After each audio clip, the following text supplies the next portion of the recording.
Good afternoon.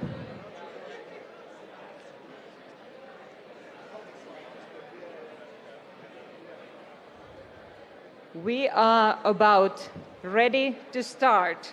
We are already 3 minutes late, so let's get moving. Welcome to the Communications Plenary. Zoos are generally interesting to media and public, maybe most when we have cute newborns and when something goes wrong. And now we want to inspire to be proactive and strategic in your communications. We already had communications network session, which was popular, so I'm sure that you have a great interest in communication and how to make it even better. I hope this plenary gives your thoughts in communication and inspires you and makes you be even more brave.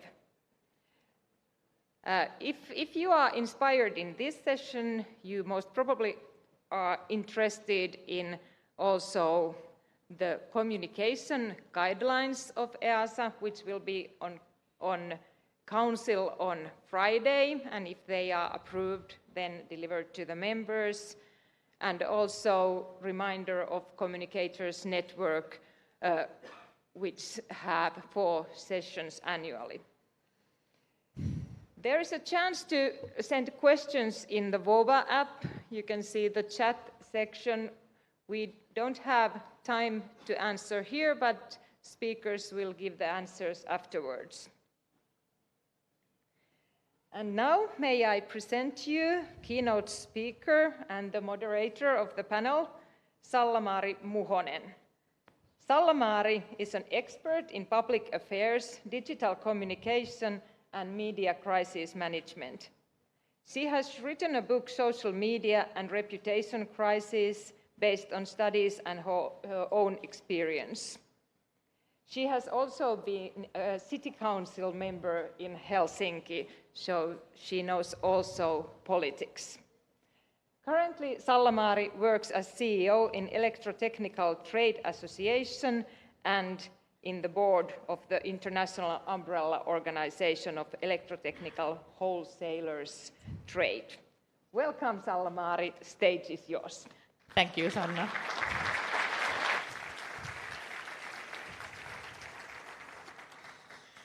Those were kind words indeed, and I'm really happy to be here, even though when I arrived and I got this, like you all have, and mine says, to let a frog out of your mouth, and I was wondering, you haven't even heard me yet? So, but then I heard that you all have different ones, so there was nothing personal in that. Anyway, it's always good to open with a joke, because I had planned to open with a black slide. What happened to others may and will happen to you, and thus prepare for it now. I don't intend to scare you off. On the contrary, the purpose of this whole session, I believe, is sharing of experiences, sharing the lessons learned in order for you to be well prepared in handling difficult situations and to be able to use effective communications as a tool in such dire situations. Like Sanna said, my intention is to inspire and motivate you to get yourself and your teams prepared. And in this lecture, I will be walking you through the role of communications in crisis management. And I will also be sharing a few concrete how-to tips.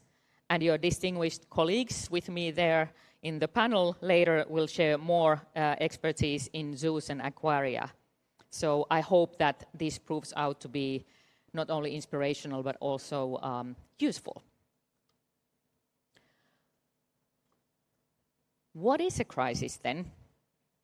There are many definitions even in communications academia. I would like to point out that crises are emotional events, at least to those who are involved. Consider employees in experiencing an industrial accident, customers suffering from a harmful product, or people displaced in a natural disaster. That being said, I would also like to point out that there are incidents, and the term crisis should be reserved for serious events that require careful attention from management. So the frog that will be leaping out of my mouth is probably that I will be mixing crisis and incident, but I hope that the way that we speak is clarifying how serious an event is in question. Nevertheless, it's indeed the anomalous dimension of an incident or a crisis that draws the attention of media and the attention of stakeholders to the event. Because crises are unusual, negative events, so humans are drawn to them, just like people on the highway tend to stop and stare at an accident. We just can't help it. And why are we focusing on this in this plenary? Well, to any organization, crises cost money, which is an incentive enough to avoid and to mitigate and to respond in ways that best protect the capital and human resources, protect the animals. Generically, the reputation, which some do feature, is the essence of effective crisis response. Because damaged reputation, it can offend your visitors and your sponsors. It could offend the non-profit donors. It will most definitely affect on professionals that are choosing their employers, and to legislators which provide, let's say, tax revenue for government agencies. So reputation is not a luxury, but an essential thing for an organization. And we should focus both on crisis management knowledge and the stakeholder reaction management, and that's both of them I will be talking about.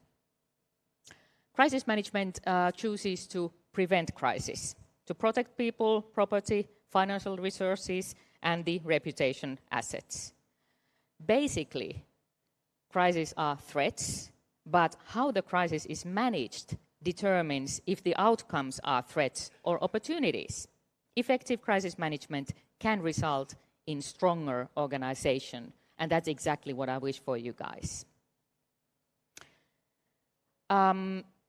My favorite definition of crisis is an exceptional situation that threatens the public safety or animal safety and the environment or the continuation of an organization. And one should bear in mind that crises are perceptual nature. If a stakeholder believes that you are in crisis unless you can successfully persuade the stakeholders to feel that, no, they're not. Crisis does violate the expectations. An organization has done something that the stakeholder feel is inappropriate or insufficient. And we could probably go on, if you didn't in the morning, about ethics, which is way more than just obeying the law. And I leave this question to you, zoo professionals and aquaria professionals. Are you aware of what kind of conduct is acceptable today? Because that changes. What do people expect of an organization's directors, residents, or their villas, or the travel costs, or forms of hospitality? What was okay and normal in this kind of conduct, let's say 10 years ago, definitely is not today, and one should be aware of what the general idea is. We could finish here. The best crisis management is preventing a crisis. Yeah, done. Let's go with the panel. Of course, not all the crises can be prevented, so the mitigation of the harm is the goal. So how do you do this? First, you should be aware of the stakeholders' expectations. 2, you should be prepared. Checklists should be there, how to handle any minor bumps on your reputation before they evolve into full-blown incidents that demand the full attention of the organization. You should have checklists on what to do first, contact lists, forms in which the process can be handled easily. I do emphasize a log document. You are supposed to learn from your experiences afterwards. All of this we'll be talking later in this presentation. And transparency is one of the vaccinations against crises, as stated also in the guidelines of EAZA. You've done a great work in that, and I hope it gets approved by you and also used by all of you. Being prepared means that your team can gain control of the situation, and thus the handling of the situation does not drive your organizations momentarily to chaos. It's a matter of emotions and control. There's a bit of theory, because, like Sanna said, I have also studied and did my thesis on communication theory, and especially on crisis communication. You should understand that when a crisis occurs, the mindset of people is someone must be guilty. Someone has to blame. And there are different degrees on this. If you're a victim, let's say there's been a natural disaster, war, pandemic, you have the smallest of responsibility. If there's been an accident, fire, car crash, explosion, you name it, then you have low responsibility. But when the event could have been prevented, let's say negligence, mistake, even fraud, you bear a heavy responsibility of the situation. And I do emphasize this, as in zoo and aquaria, you do conduct knowingly some actions that the general public is likely not understanding nor approving. You might feel like a victim if such a discussion occurs, but it might seem different from the outside in the stakeholders' eyes. So you cannot always try to be the victim, even if you felt in that very moment like one. In this table, there are crisis response strategies to choose from according to the type of the crisis. So not any strategy goes to any case. You really have to be aware and understand where you are standing. So much for the theory. So, it's been interesting for me to prepare for this session and get to know a little of your business and the various ways that zoos and aquaria are organized in Europe. Some of you are owned by foundations, some are run by municipalities, some even private, I heard. You probably have each defined what is your role and your purpose. And if you haven't, it's about time, I'd say. Is it environmental education, or is it zoology and research? Is it acting as a travel destination or something else? But you have to know what you are, where you stand, which business you are in. And like I said in the very beginning, you are dealing with not only the science, but also the emotion of general public and stakeholders. The reputation, how you are perceived, matters. It matters in funding, it matters in recruitment today, and I believe that it matters in recruitment of the future in a great deal. So now we're entering to the how-to tips part of my presentation. That much of theory and background. You have probably noticed in whoever's crisis that there is really not a yellow warning light when the tipping point is about to be reached. Think about, let's say, Me Too movement. Why did it start a movement right then when the very phenomena has existed for a long time? Think about Spanish world champion team in football recently. Why did it not to be tolerated anymore when it had happened to, we don't even want to know how long? What are your stakeholders? Have you thought about that? And what do they expect of you today? The expectations of some stakeholders might indeed be exaggerated, sort of hard to meet. Think activists of animal welfare. You probably have been dealing a great deal, all of you, with them. And you might get in the crossfire for mere rumors about your category. How do you get to know what they think? Well, you can follow and analyze them in social media. You could get involved in a dialogue voluntarily before hell breaks loose. And of course, when you find insight this way, please pass the insight on to the steering group or the directors so that they can alter your activities if necessary. The transparency, which is mentioned in the guidelines, that again. These are some samples of headlines from prominent media like New York Times and Forbes. I gathered them just to show you that you, like any other organization, must be prepared to debate other current issues than the most obvious ones and the ones that you own. If you look at these, whose crisis is it actually? There are the riots in France. It's not the zoo or aquarium crisis. But nevertheless, the story is there, and the follow-up story could be, well, yeah, what's been happening with you guys? How is it in Hungary? How is it in Sweden? How is it in Helsinki?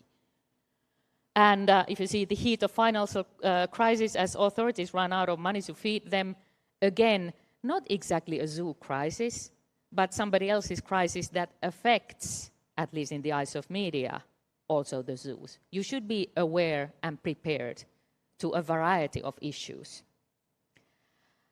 You might also get to crossfire due to your business partner's failures, even though it's not your fault. You could feel like a victim.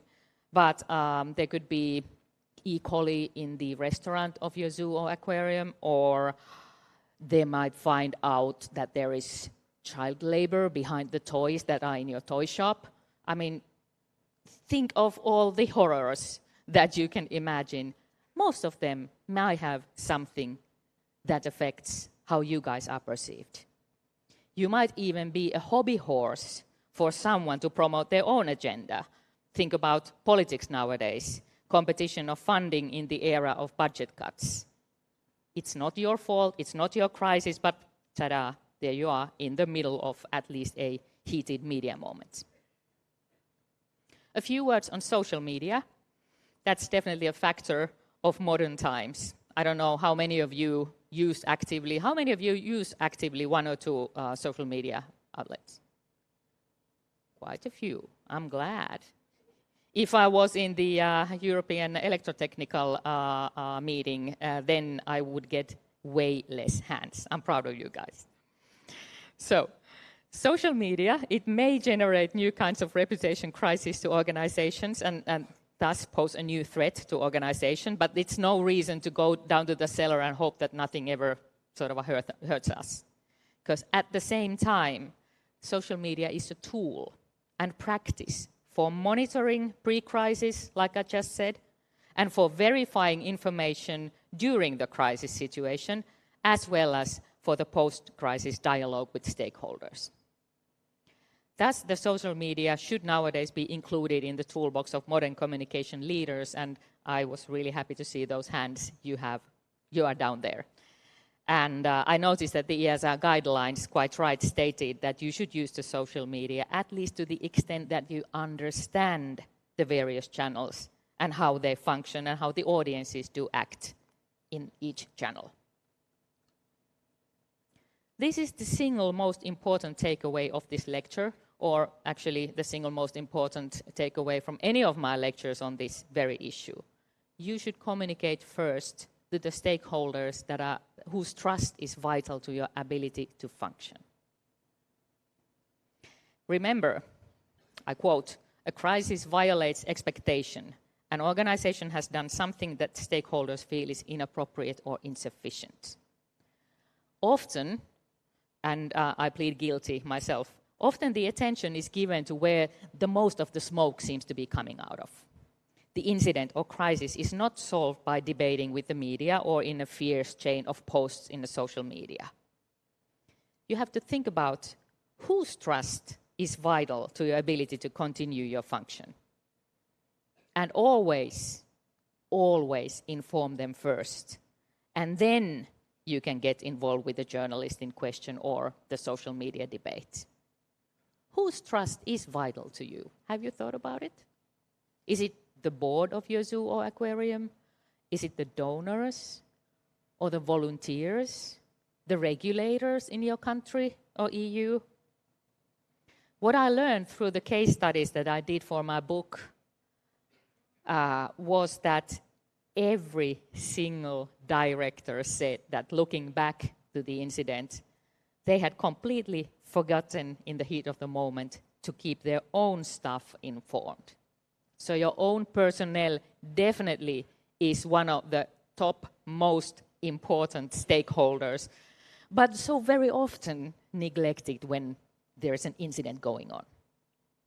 As a leader, you should show always that you are on your own people's side, even if they did something, negligence or whatever. If you're the boss, you must be on the side of your own people, and then you can do your homework, internally later. The meta-information of handling a crisis in the eyes of your own people is that you are able to direct and handle a tough situation. That's very valuable for the future as a leader, I can assure you. And a pro tip on this, a personal contact always works way better than a message on the intranet or an email. So face your own people, call your board members one by one, or even invite the angry person on the social media over to have coffee and chat and to see him or herself. Personal contact is way more effective than anything else. How to plan a crisis strategy? This is an easy, well, not that easy, but let's say clear 4-step model. Risk assessment, that means mapping the obvious risks, the fire, car accident, the death of a veteran animal, as well as the new phenomena like cyber fraud, which I think goes for every organization, also zoos and aquaria. Harassment of the member of your staff, that's something that you may have to handle. It may have nothing to do with animals or animal care. It could be, personal life or just random, but that happens. Activists yearning for media attention, well, you are probably more prepared to that than, let's say, art museums that somebody comes and glues themselves into a masterpiece. But anyway, there are so different kinds of, let's say, imaginative new crises that you just have to keep your eyes open. The scenario stage. Take into account the whole business environment, stakeholders, competitors, society, NGOs, and there will be several options for the line of action, like I showed the one in the theory, pink one. The lines of actions have different consequences, and you should study them too if you expect to choose from a line of action. And the post-crisis phase, this is the one that is so very often forgotten. It's not over when the general interest fades. Then, at the latest, it's time to fulfill the promises that were given during the crisis management. For instance, distributing more information or giving out answers, eventual remunerations if such should be due. A vital part of the post-crisis phase is to learn internally and to make improvements in your resources and abilities for the next time, as I can assure you there will be a next time. There's an example of an action plan for communications. First of all, you should remember that this never is a one-man or one-woman show. Not the directors, not the communicators lonely doing this. You have to have a team that handles an incident, not to mention a crisis. In the first 15 minutes, you should post the first post on social media just to show that you're aware that something has happened. You should follow the media channels and media websites. You should keep a log on your decisions and the actions that you took. That means you at least have 2 persons on the task. Within the first hour, you should publish a wider set of confirmed information, and the emphasis is on confirmed information. Quite often in a crisis, you don't really know what exactly happened, but you cannot wish that it was something and publish that kind wish. You just have to stick to the facts, even if it was a very, very fraction of information that you have. Publish the facts as the situation develops within the first hour, and now it is time to contact the vital stakeholders that we thought about before you publish an official statement. And remember your own people at this stage. In the next hour, that is within 2 hours that you got aware that something is happening indeed, cancel any eventual advertising campaigns that you may have on the media or from the web. Because often in the context of the crisis, the creative ads may look weird. I was interviewing our national airline, Finnair, for my book, and they said that whenever to any airline something happens in the world, because they always make the news, they take their advertising down, because any kind of information on flying or stepping into an airplane is bad news at that moment. And the same applies to you guys. Even if you were doing okay, but another zoo or another aquarium was having an incident, take down your advertising. It just might look odd and make situation worse for you. You should probably also reconsider the current images on your social media channels and your website. They might look weird in the context of the crisis that sort of dominates the mind of people. Now it's also time for an official statement. And if it's a serious situation, now in the first 2 hours, it's time to send out the invites and organize the first media event.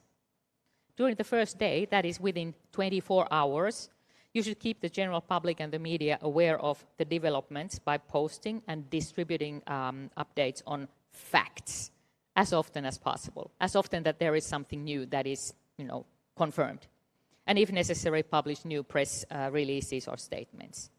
And on the next day, on the very next day, if it's necessary, organize another interview or press event.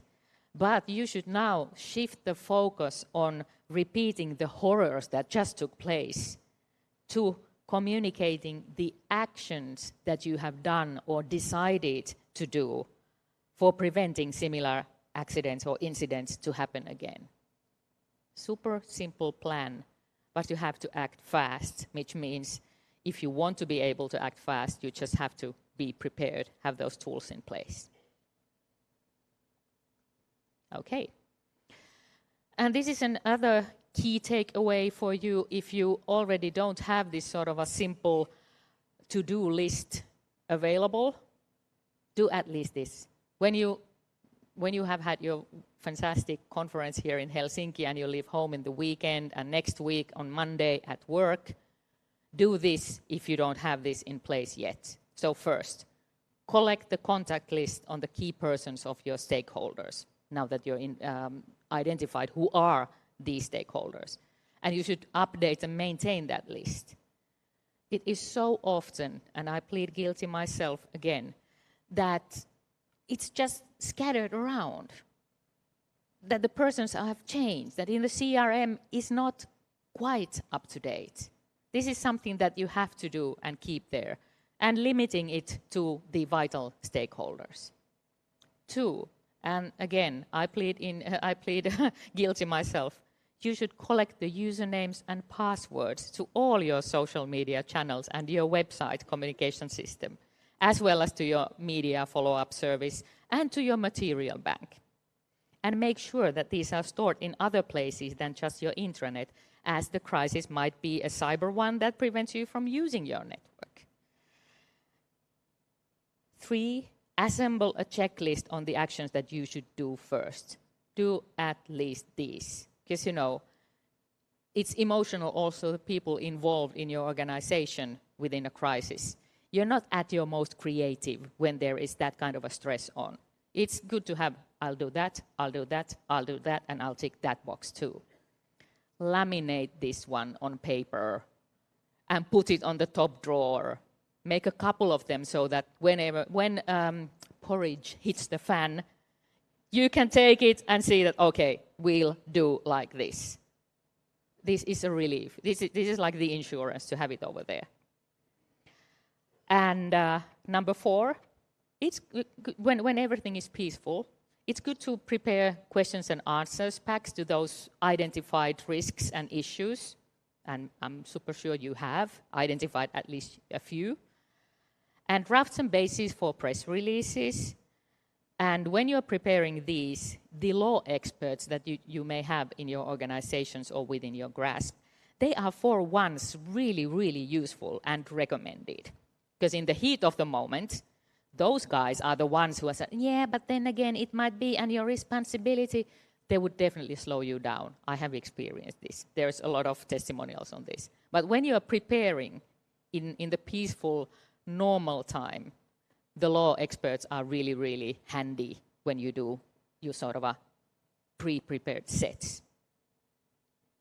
And when preparing and updating these, remember the emotions I was talking about in the very first slide. There was a study that proved that expressing empathy early on in a crisis, it led into lesser amount of sue for damages and smaller sums of remuneration in them. Okay, I must confess that this study that I referred was done in 1999, that is before the social media, so I'm not 100% sure of this validity today. However, I can't see that it would ever be wrong to show a little empathy and act human in a dire situation. It's not over yet, nor is my speech. So, when the media has lost interest and the social media has another case to chew on with their sharp teeth, it's not over. The post-crisis phase gives various voices and management the opportunity to follow up communication and maybe, for instance, offer the lessons learned from the crisis that can reduce the likelihood of a recurrence and to mitigate it if it does, and it does, prevent the recurrence if it can, and prepare the stakeholders for that event so that they would know that you're able to handle these kind of situations and you have taken measures from the lessons learned.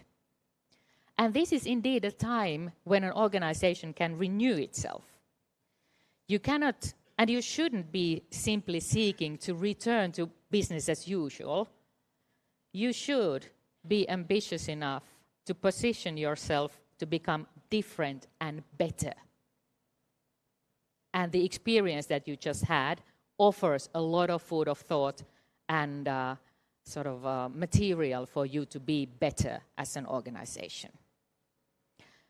One thing about your own people, at this post-crisis phase, you should deal with the stress and emotions of your own personnel, and especially those who were directly involved. You might even need aid from your occupation health professionals to facilitate a discussion individually or within a group. I mean, take the measures as a leader and understand that even though there was a communication professional team, it's still really stressful. And if people don't themselves want to have some kind of a discussion and help from occupational health, then you as a leader should probably lead them to, to wind it down and to go through what did we just experience. You might even need rituals. This goes, in my book there was a case when a big supermarket faced a crisis when there was a jealous guy of one of the salespersons who went and shot a few people, which is a lot of stressful when it's happening. There are a lot of officials involved, so it's not easy for a director to handle and control the situation. But then how do you heal as an organization? They needed rituals at the very moment, the candles. And the lesson learned from that was that it's okay to remember that as the first anniversary, but then it must stop. You shouldn't keep going on back to something really stressful that you had as an organization experienced. Crisis indeed is an opportunity to learn, and I'm happy that we are here to learn together, to learn from the experience as a professional, as an organization, as the EAZA community that you seem to be building. Evaluate your actions together and discuss which other choices you could have made during the situation and what tools could have saved time and helped you, and develop the new tools accordingly. Don't be ashamed of having faced crisis. Share the experience with your peers, for instance, in the EAZA community. And believe me, sharing the experience helps you heal. I even wrote a book, so you don't have to. So, I'm getting to the very end and thanking you. Like Sanna said, if I have raised any thoughts, comments, or questions, I'd be happy to respond later through the app, or you can always reach out via LinkedIn. this is definitely, crisis communications knowledge is a gift that keeps on giving. And I was so happy to be invited here, and I'm always happy to discuss and help others, because you can always learn from the experiences. And next in the panel with your skilled and experienced colleagues, I think we'll be digging down deeper and trying to help you guys in becoming better with lesser damage, so to say. Thank you so much.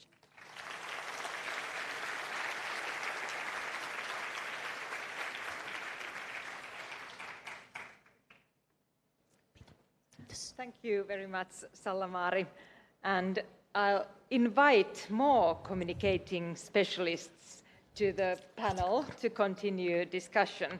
We have different views in communication. First, I invite the global view, 𝗟𝗃𝗀𝗺𝗂𝗵. She is now responsible of communications and marketing in species 360. Previously, she has been also 𝗧A communicators officer. And representing regional view, we have Thomas Rusek from EAZA, the Director of Advocacy and Communication.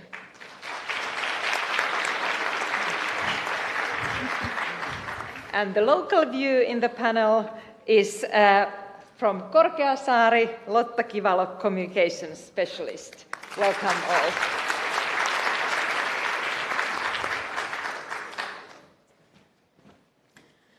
So, of course, I want to know, to begin the panel, so how did it went? Was it all new, familiar to you guys?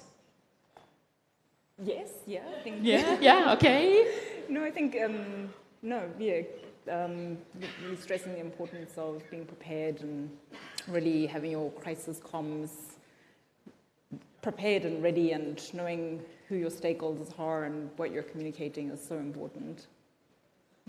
I agree, and we didn't stage this, but Sallamaari's talk was the really excellent preface to the communications guidelines that you also talked about, and that will hopefully be approved this Friday so that you all can use them, because it starts with a reflection that our future as the zoo and aquarium community depends on decisions of certain decision makers, officials who may not always know what we stand for or how we work in general. And then it is even more important to be proactive and build their trust in calm times, so that when the times get less calm, we can build on that trust. So thank you for that introduction. Absolutely. And Lotta, what did you think? Yeah, it was familiar, but I have to say that we could do better. Okay. Yep. There's still work to do and to learn, so thank you for this. Okay, so how did you guys at EAZA come up with the guidelines? Because, if I go back to my previous job as a communications consultant, I think you had done a great work in that. And with envy, I look at the guidelines that, not all the organizations have such, so I better talk to the electrotechnical wholesalers that maybe we should improve in that sense. So was it hard work, or is it just... So the credit goes to the comms committee led by Sana. EAZA members can already benefit from crisis communication guidelines that have been around for 6 years. But they really focus on crisis management. And the feeling was that we could really complement that with a document that would be reminding you all, because you all do a lot of great communications. And you invest a lot in your public affairs specialists and in your communication specialists. And you do communication that is both on the marketing level to your visitors and to the public you want to attract, but also to your stakeholders. And we wanted to bring that together in one document that will be a reminder and maybe some additional guidance on how we can all harmonize the language we speak with, the terms we use to describe the work we do, the messages that we spread, and then how we prepare for those crises. So I think it was organically a natural need to complement the crisis document with something that is more useful on a day-to-day basis and daily work. Yeah. But knowing how sort of a big variety of backgrounds zoos and aquaria have, so I was wondering how easy it could have done so that it would actually serve the needs of individual organization. So what do you think? So I would say, talking about that and talking about, as Thomas has said, about looking at terminology. So the EAZA Communicators Network had a meeting a few months ago, and it was all about terms that we often use, and it was sort of what language are we using, what terms are we commonly using, and how has that changed over the years. And it's really changed so much since I started in the zoo community, where we went from saying cages to enclosures, and that's now evolved to habitats. And it was a really interesting discussion, but there was also sort of differences between the different countries. So there was some countries that were saying, we don't have an issue with this. And so it was really interesting to see sort of the diversity in countries and regions. And yeah. So what's your testimonial, Lotta, from a individual national zoo's point of view? Is it something that, we knew this already, or is it that, yes, this is handy, now we know how to work in a unified voice?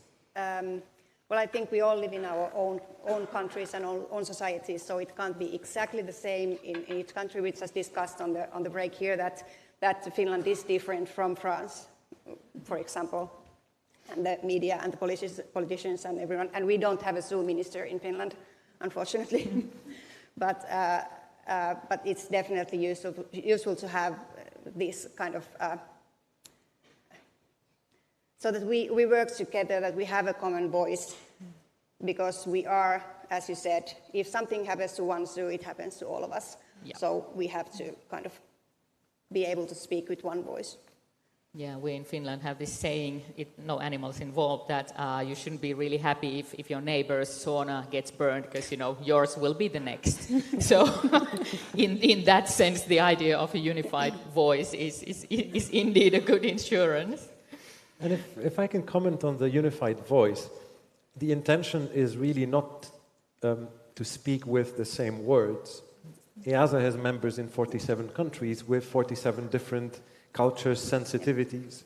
So also in the guidelines, we are aiming to give you some advice that you can take and adapt to your local situation. So it's not one-to-one instructions, which words to use so that you can get your message across. It's rather an invitation to consider how you can best describe in a transparent, honest way what you do, so that the truth about your work gets out there, because, well, it's not a secret, there are many organizations out there who are spreading competing information about our sector. Exactly. And that information is not always true, to put it diplomatically.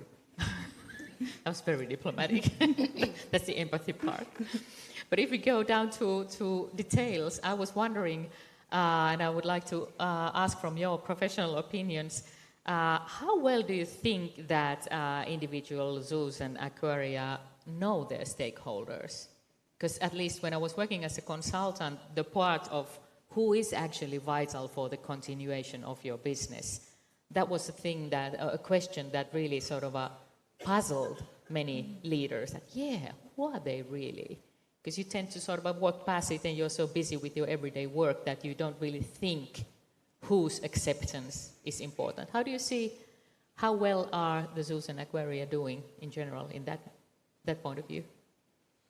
I think it's important to would be important to really list them and think through that who are those people and groups of people, because we deal with them already, but then kind of really knowing when there's a crisis, you don't have to think about it anymore, that you have the list there. But yeah. So do you think this is the easy part, or is this the one that should be, given more support? I definitely think it should be as part of the strategic comms planning and crisis planning process. I think it's really important to using strategic frameworks to look at who your stakeholders are and evaluate sort of, as you said, what are we saying to them? Are we engaging with them actively? Are we keeping them informed? And so sort of segregating them, but really getting into the detail. So I think something that I'm not now saying zoos and aquariums, but I think as communicators in general, we get into bad habits of identifying our audiences as the general public. But I think it's so important to say, who is that? Because general public is, the world population is 7.8 billion people, so it's not that you're speaking to everyone in the world. It's that's really, not the target group, everyone. So you just really have to segmentize. Yeah, exactly. So really sort of looking at who those people are and really getting into the details of it. So I sometimes say that I and my team in Brussels have the coolest jobs in all of EAZA office, because we get to, not just because the chocolate in Belgium is the best, no offense to Dutch chocolate, but I heard those laughs, and Dutch colleagues did too. We often get to wow people about zoos, because in Brussels there are just so many stakeholders who have no idea, or they perceive zoos as tourist attractions, but they have no idea about EAZA. Now, I'm not talking about the group of stakeholders in Brussels, in EU policy, who really have something to do with us. They know. But there is a lot of other stakeholders, MEPs from your countries, and others who really don't have a clue, but they are influenced by information coming from other sources. Exactly. So what we do in EAZA is work on the 3 levels, where we provide the connection on the European level. We have 12 national associations in different countries, in 17 different countries, that provide the national level. And in countries like Finland, where there is no national association, it is the council member from that country, so Sanna, credit to you again, who provides that national connection to know who are the decision makers on whose decisions the future of zoos depends. And then locally, this is all in the hands of our member zoos, to know the local constituents, their owners, but also their politicians, their officials, who need to know why this zoo is part of, or aquarium, is part of a broader community, what it strives to achieve together as part of the community, and why it actually makes a lot of sense to enable the zoo to function. I often get, or got, when I was the consultant from different organizations, the sort of a overstressed reaction that, oh no, communications, again another administrative task on top of our real work. So how many of you guys think that the communicating that we've been talking about in this plenary is like, oh, another task? How do they expect me to find the time? Who dares to raise their hand? Okay, yeah, at least a few. I salute you. So what is, Lotta, Thomas, Gabriel, how do you recommend the zoo professionals or the zoo directors to find the resources for being proactive in their communications? Because, it might seem that it's, again, another task to the overworked people. How to find the resources? I would say that communications should be, and for us at least, it's more and more in the center of what happens, because communications can't be kind of separate or something that you just take, or now we've done this, now we take communications and they will spread it. So to have communications that is able to, or communications people who are able to explain things and in ways for different audiences and different channels, they have to be involved since the beginning and kind of all the time. I think that is important, and also kind of that is really clear that what are we doing, that is the kind of strategy, the basis that you don't have to think about it, that you know why do we exist, what are we doing, what are we trying to do. So having that in the backbone, and then being in the center, kind of transparency within the organization as well. Not just transparency for the outside world, but inside as well. Good point. How do you see it? Somehow I keep thinking about the chocolate, I don't know why, but what I want to say is that I see an analogy to going to the kitchen and finding that surprise pack of biscuits in your cupboard where you did not expect it. And the reason I'm making such silly analogies is that I think often that happens in zoos with whom we communicate, that tell us that they have found such a strong resource, a surprise pack of biscuits they were not expecting in their staff. That even the non-communicators turned out to be excellent ambassadors for the zoo or aquarium and are doing, as part of the community, a great job in building the trust of the public and other stakeholders, because they go out and share, in a coordinated way, share their stories. And I think it's a truism to say that people trust people more than they trust institutions, or before they trust institutions. So if the messages that are prepared by the zoo are also supported by individual testimonials and stories from all the staff that work with the animals and in other sections, that seems to be doing a lot of great jobs. So that would probably be my first advice. Look for that Belgian chocolate and some surprise packs of biscuits in your untapped resources. But then also another truism, do invest in public affairs and do invest in experts in communication. When you find the communication guidelines, when approved, it's the last section in the document that says, you know, we've given you guidance on the previous pages, but we also have this ultimate advice. Remember that communicators are not nice to have. They are really the part of the team that can help you enable or help enable your future to thrive. So yeah, that's also the advice we could share probably.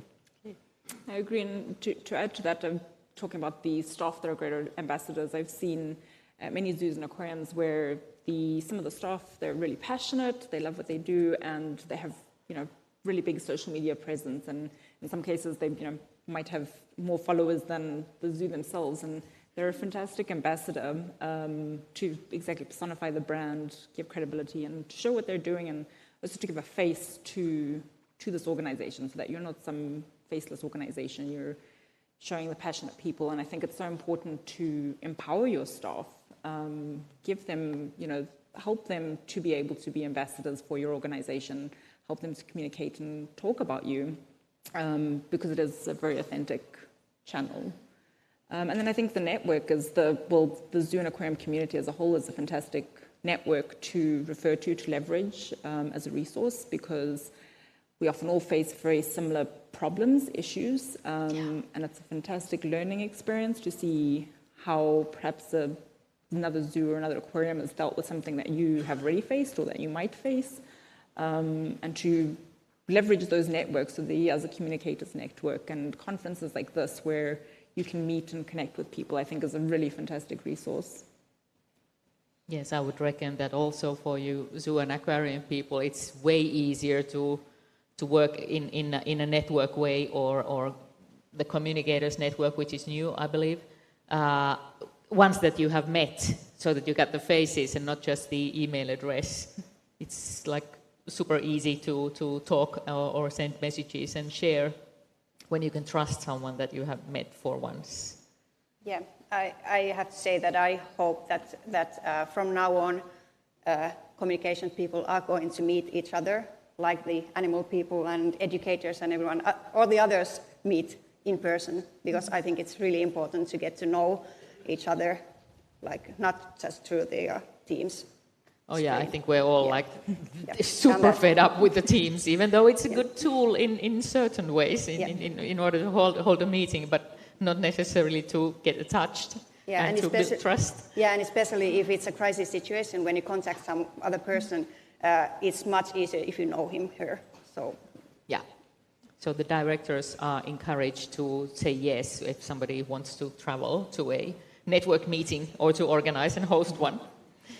But talking about this face-to-face communication, what kind of cases or experiences you have or know about of the internal communications? Because, you know, what puzzled me really, like I said, for my book, I did like 15 different business case interviews, and all of the directors said that, yeah, but I forgot my own people. So the internal communications, how do you think it would be best done, considering that not even half of the professionals in a zoo or in an aquarium are working within their mobile or desktop? So how do you get the internal information to flow.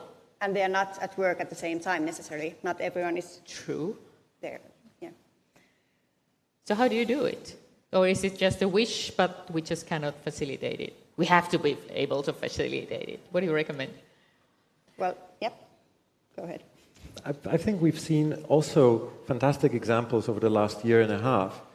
We've been running this EAZA 21+ internal campaign where we encouraged colleagues to set up reflection groups in their zoos, in their aquariums, in their national associations to discuss across teams and across different zoo professions why they exist as an institution, what they strive for, and how they are part of a community that is now following the global biodiversity framework, the European biodiversity framework, what that means to individual colleagues. And we've been receiving excellent feedback from zoos where this seems to be working, where even the accountants who normally have no exposure apart from the invoices to what the zoo does in terms of conservation, when they became part of those groups, those reflection groups and meetings, they have been responding very positively, which in turn helps them explain to others when they meet people that they are not just an accountant in company X, but they actually are part of a mission. And then, of course, when you have a crisis situation, they are better prepared to know what the line to take is on behalf of the zoo. They know who are the main communicators, so that they, as the accountant, are not expected to communicate. But if someone asks them, they have some preparation. So those reflection groups and those meetings across teams seem to be quite good advice. I don't know if colleagues share that. Also, after this EAZA 21+ experience, you were also involved in that as the Helsinki team. Mm. Yeah. Yeah, I think this how do you call them, cross-team, mixing the teams, that's, when it comes to kind of on what we do level, that's really important. We have these meetings for the whole zoo. Not everyone is there every time, but we have it every second week, and we have this 𝗥𝘂𝘀𝗵𝗵 Academy, which is monthly. That's some kind of conservation or animal welfare or something that everyone comes to listen to or discuss. And then we have this. We get to know this. We get to know each other's work. Go for a few hours to work with someone else. Yeah, I've seen that on Instagram, that you sort of take turns in being a practicant with your colleagues. Yeah, that's been really good. But it's, I think, especially since COVID, we should do it more, because that kind of teams had to be separated from each other, and us working in the office had to stay home and so on. So there is still kind of after COVID symptoms going on. How many of you think that you have fully recovered from these separate ways of working? Are you back at work and with the team? Or is it still sort of in the middle of being separated or back home? Who thinks that you're back like it used to be? A few hands. I'm glad. Great. So, Gabrielle, do you have experience and recommendations, or have you heard of what could be a sort of a best case of handling the internal communications in the quiet times or in a crisis? I think most important to be quick, and so that your staff aren't finding out about a crisis from the media and so on. So immediately having the staff informed, and then having sort of the key points within the organization that can trickle down the information to their teams, their organizations. So when I worked in a zoo as part of the crisis comms plan, we had sort of key people in the organization that had been identified, and then they were responsible for then feeding the information down to their teams. And that, I think, worked quite well, because zoos and aquariums is often a really large staff across very big, ground. So that was, I think, the most effective way of contacting the key people and then feeding the information down. Yeah, that's good and practical. You mentioned social media earlier. What do you see? Is it a threat or an opportunity? Because they are hot topics indeed, and there are NGOs of animal welfare, for instance, that are really active and efficient of using it. So, how do you see the role of social media according to your professional experience when zoos and aquariums are concerned? Is it a threat or an opportunity? I think it just is. It's everything kind of like, you can't choose that you use it only take the advantages of it. It's also a threat, but it's also an opportunity. So it's there, like ability to speak. Yeah. So get used to it, sort of. Yeah, get used to it. Kind of, if you are not there, you are still there. Somebody else is talking about you, so you really have to be there and be active. But it's also, I have worked with corporate social media for over 10 years. And it's a really good way to get to know people and to understand them, which is important in a communication sense. Communications is not one way, it's dialogue. So you have to understand the people that you're talking to, understand what they understand and what they don't understand and what they know and so on. And I think it's, of course, talking to people at the zoo is important as well, but then you only meet the visitors. But then if you are in social media, you meet also the people who don't visit you for some reason. I think like every other tool in the toolkit, social media can be a massive opportunity, both on the individual zoo level, but also for the associations. I guess it also depends in which media, to what extent others are creating the frame. And if there is a big frame that's shouting anti-zoo, then, well, we can be defensive, we can somehow fill or react to that frame, but we could also be proactive and build our own frame that is based on the facts that we want to present. So in some contexts, in some countries, in some of your regions, it might be particularly important to focus on particular social media. So I wouldn't have specific advice to give whether medium X, I didn't mean to say X, Z for now, is better or more beneficial than something else. I think it will be one of the topics we will dive into with the Communicators Network. Mm-hmm. So that is the group that also met this morning. We booked a small room and we ended up in this room because there were 3 times more people than the capacity, which probably proves the interest and the importance of having such a network to exchange. A Facebook group for communicators was established today, and we already have the first couple of dozen applications or sign-ups.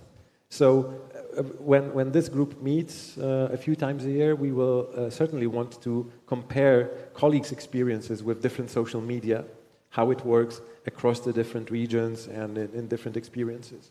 Definitely LinkedIn is an example I would say, I would mention for political communication. Mm-hmm. So in a few months, EAZA will publish the manifesto for the European elections coming up in June.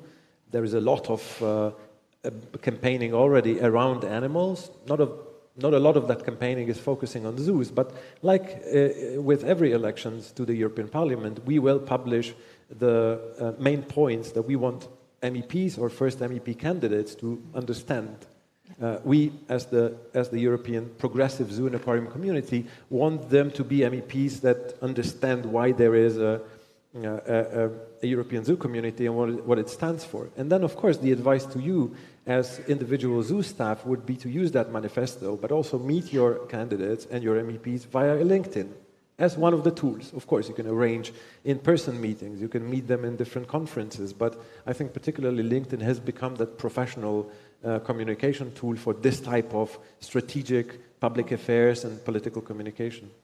I was actually really surprised by LinkedIn and joined years ago as the organizational page, and I thought, just people sharing job-related stuff, but it's actually been fastest growing platform in terms of our engagement, followers, and I feel we have really good engagement with our followers on LinkedIn because the start sort of discussions, you have people commenting, and sort of more, you reach a wider audience as well, I think. And so I was really surprised by LinkedIn, pleasantly surprised.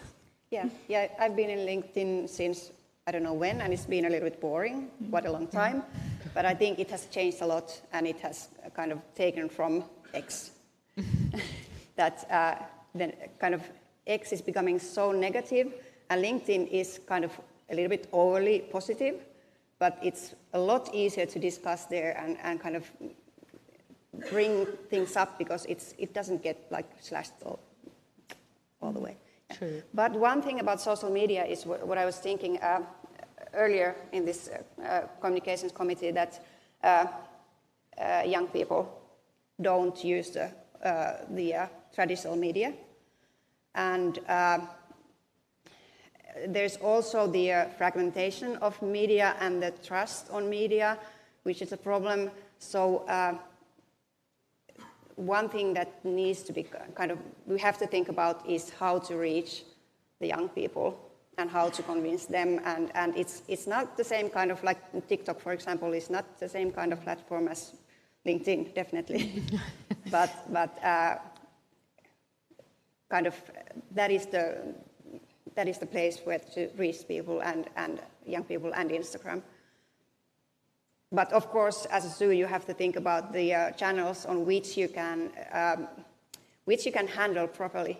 So don't go everywhere. Yeah. And just be everywhere, but be nowhere. That you have to choose the ones that you can handle.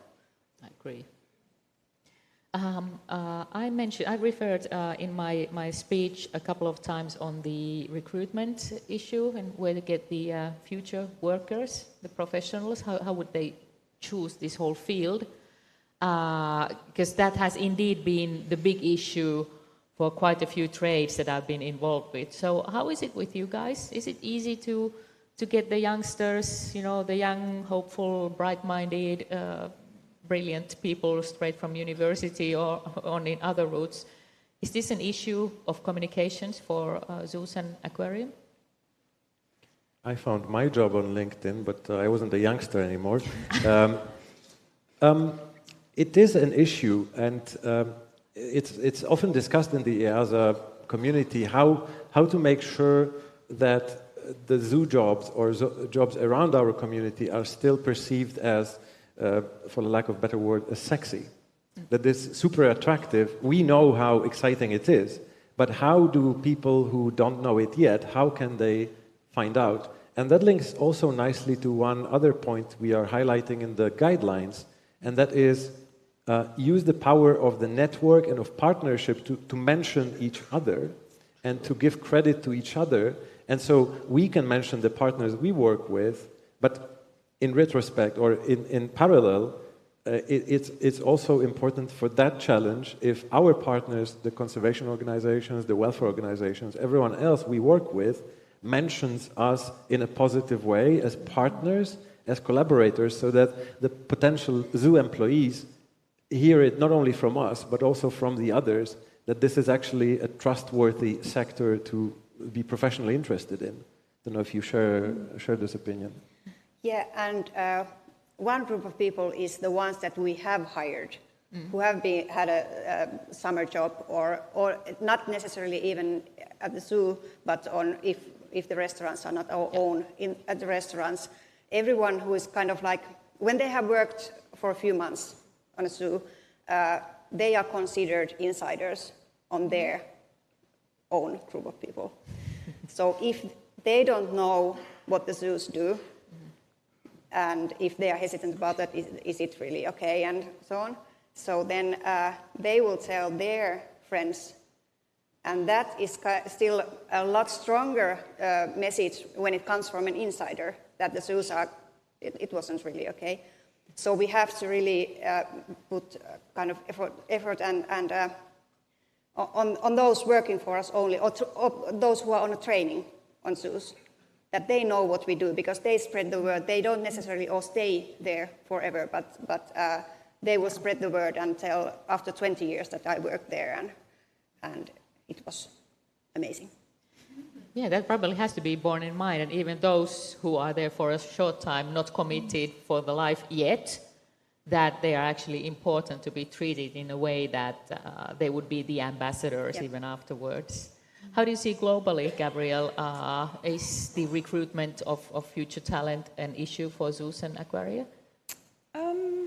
No, I think there's a lot of sort of opportunities that you can harness through, social media, the digital opportunities, and I think also, as you said, through the word of mouth, through the networks and the communities. Will you allow me a commercial moment? An advert? By all means. Hashtag #ProudZooPeople is the initiative that we coordinate from the office with my colleagues Sandrine and Alice.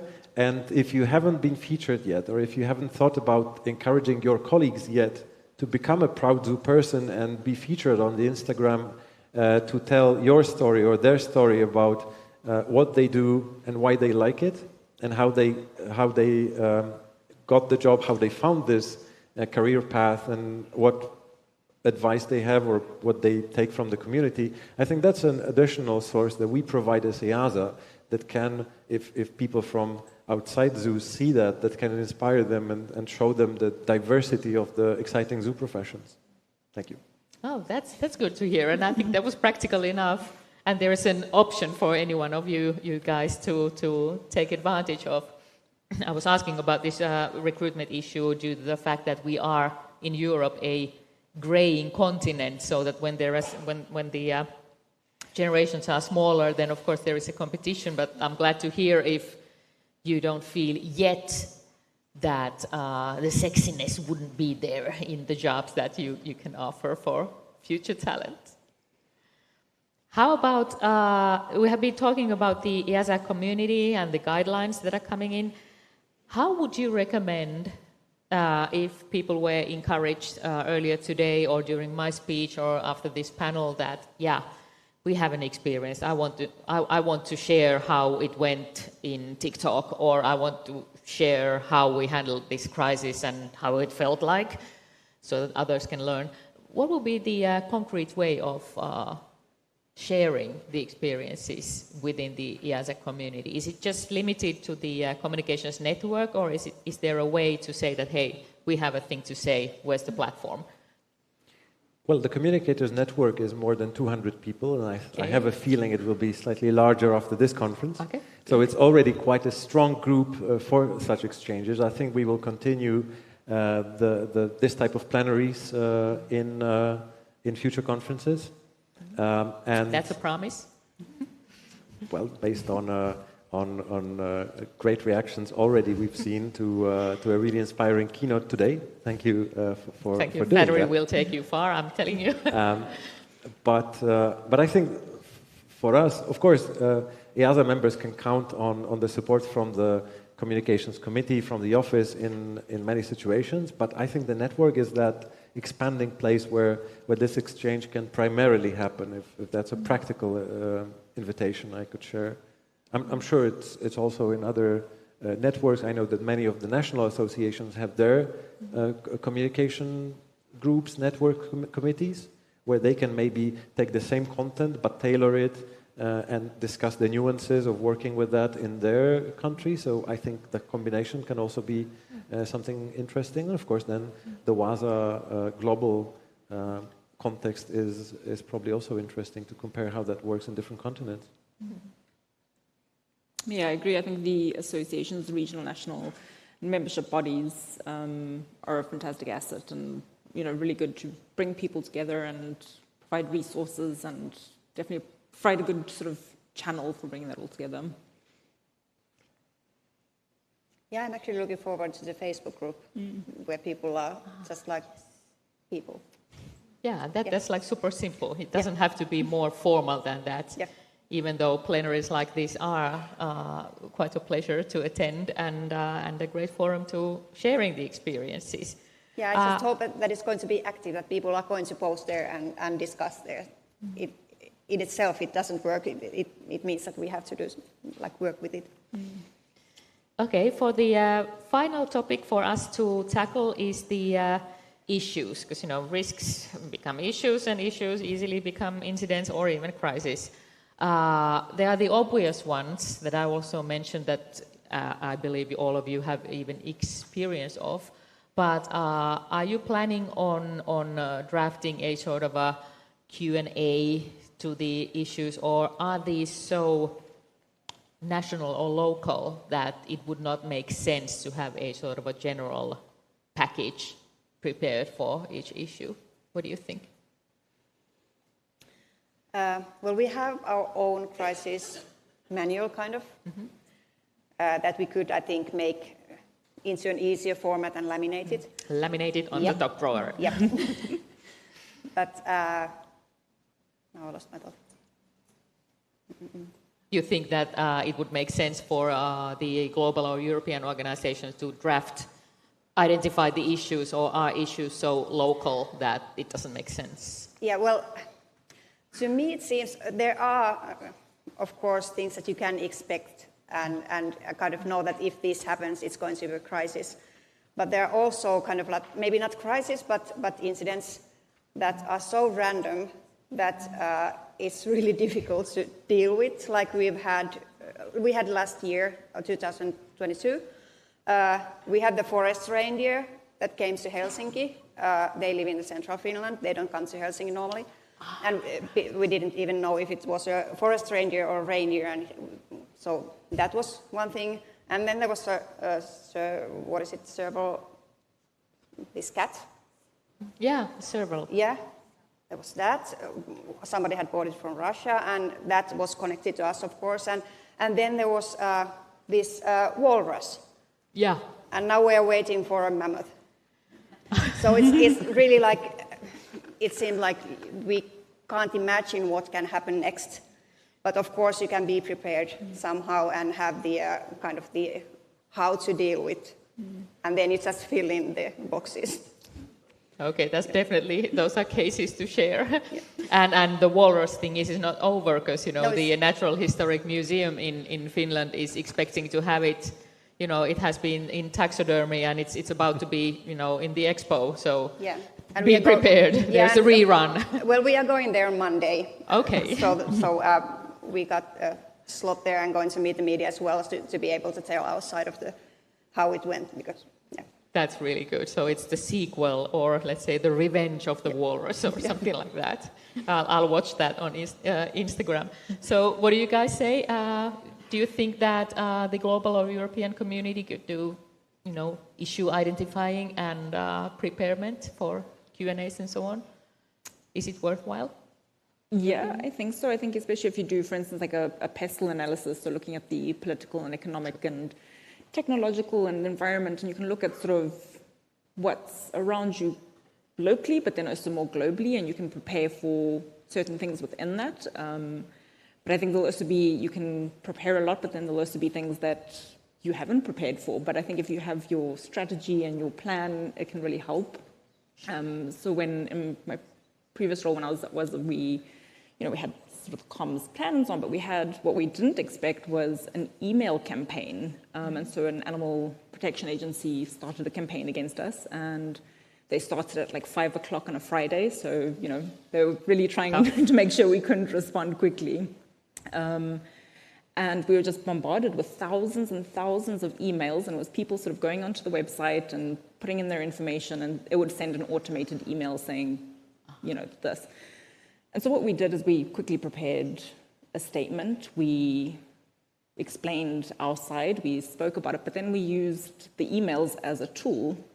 And so we set up an auto-reply to those emails that would immediately go back to the people and say, thank you for contacting us, but this is not actually true. There's a lot of inaccuracies. These are inaccuracies. This is, we are committed to animal welfare, and here's our full statement. And that was actually quite effective, because we had a number of people reply to that and say, thank you, thank you for hearing me, because I think a lot of the time people just want to be heard. Yeah. And so they were really appreciative of that, and that allowed us to then sort of have a discussion, open a dialogue, and engage directly with people that had come in sort of wanting to fight with us, wanting to be angry with us, and it had then a really positive conversation, which I think, worked well. Yeah. That's a great example of both, testifying that it always happens during Christmas time or bank holiday or Friday the late, unintentionally or intentionally, tactics. But also that was amazing that you could reply so fast, have the statement and then the activities. Well done. And I think what was also helpful was, again, coming back to the value of the community and the association. So we turned to EAZA because EAZA is really experienced in crisis comms, and so we said, okay, can we have your help? Can you give some input into the statement and so on? And they were really helpful, and so for that we're really grateful. And so it's really great to have this community because we're not alone in these issues we face, and I think there's really great value in turning to the community. Yeah, absolutely. I hope that this plenary as a whole sort of gives the idea that you are not alone. You don't have to be alone when tackling this kind of unexpected and not necessarily so positive incidents. And that was also a good example, Gabrielle, that not all things happen in the media. And you don't handle things through media, because I think even 15, 20 years ago, it was all about the media relations. And now there are no fields, playgrounds, so to say, that you have to tackle and understand that cannot be solved through journalist engagement. So I give you the last minutes before Sanna's closing remarks to you, Thomas. Thank you. Well, Gav, thanks for the credit about the EAZA being prepared for crises. That's in part because we have a basic crisis preparedness document that has a general outline of the possible scenarios. On the top drawer. But not laminated yet. However, it's a bit too long to laminate, but we always rely on the community. So we have the general topics prepared, but there are certain particularly sensitive groups of animal species or topics. So we will always work with the community, with the TAG, the Taxon Advisory Group experts for that topic or that species group to refine the approach. So the general approach is always ready, and then we always get in touch with the relevant colleagues to figure out how severe this crisis actually is. Is it just a problematic situation or a crisis? And then how do we deal with it together? And that this way the community has built a lot of experience that we can then rely on in the next situations. Lovely. These were tangible examples, and since our time is almost up, so Sanna. So yeah, and I jump in. There's one question from audience. Okay. So I keep the closing remarks short, but maybe someone wants to share. The question is, can you provide an example of a communication crisis that you did not manage very well? What did you learn, and how did you manage to apply your new knowledge in another crisis? So is someone willing to share an example that didn't go that well? So anyone on the panel? So I would say with the example I gave now with the email campaign, I think there was elements that went well, but I think there's always room for improvement. I think it's so important to measure, evaluate, look at what you did, and then look at how you can perhaps improve or do that differently. So I think there were definitely things that we could have improved on for the next time and reevaluated. Yeah. How about you guys? I can't think of specific examples that really went bad or where we felt we didn't prepare well. But again, thinking about the diversity in our community, I can think of a few situations where we relied on communication prepared centrally in English, and it created a massive gap because we didn't have the time or the capacity or both to prepare the translation, and therefore the right stakeholders in that country did receive only the English part, which was already creating a gap in trust and then in understanding. And so that gave us the reassurance that when that happens in that region, it cannot be in English, or just English is not enough. Yeah, that's a good lesson learned. You want to share something from Finland, Lotta? Well, an example. This was, I would say, from my point of view, we have this building construction site next to our island. You will see it tomorrow. And we have to euthanize the wild boar of the zoo. And one of them went to 𝗟, and we tried to find places for the animals, but we weren't able to, and then we couldn't put them in another enclosure either, to a more quiet place, because, well, it wasn't an option. And they ended up in our cat valley as food, as local food. And that was that came, for me, taking care of social media as the first person there, with my colleagues luckily, we weren't prepared for that. And that is one example of that, have communications with you since the beginning, so that all the questions that will arise can be discussed internally before you have to explain it to someone on the outside. That we knew, but we didn't have the answers ready, and then it went into explaining, and it's that's not good. Yeah, that it didn't end as well as it should have, I think. Next time will be better. Yeah. Good. Thanks for sharing from our zoo. Welcome. Yeah. But I think it's good. I think it's good to have also bad examples, because if everybody is telling how everything is going well, there's also things to learn from everything. It doesn't go well. And that happened a few years ago, and we have learned. So. Thank you for panel, thank you for Sallamaari, and thank you for all being here. I will echo the thing that was said, that we need communicators, but communicators need to know what they communicate about. So I'm really happy with the network, and I'm wishing we see more and more communicators also attending EAZA congresses, to also for communicators to hear all the field, and for communicators to network as animal persons and as educators and as we directors. Thank you very much. I hope that you've got some food for thought and some take-home messages to get further with communication, and when we share the message together, we can reach at least the whole Europe and really make a difference. And then one small housekeeping, please visit also the exhibition booth. I know it's like Thursday and we want to network and meet each other, but please see also our sponsors who make this all possible. Thank you.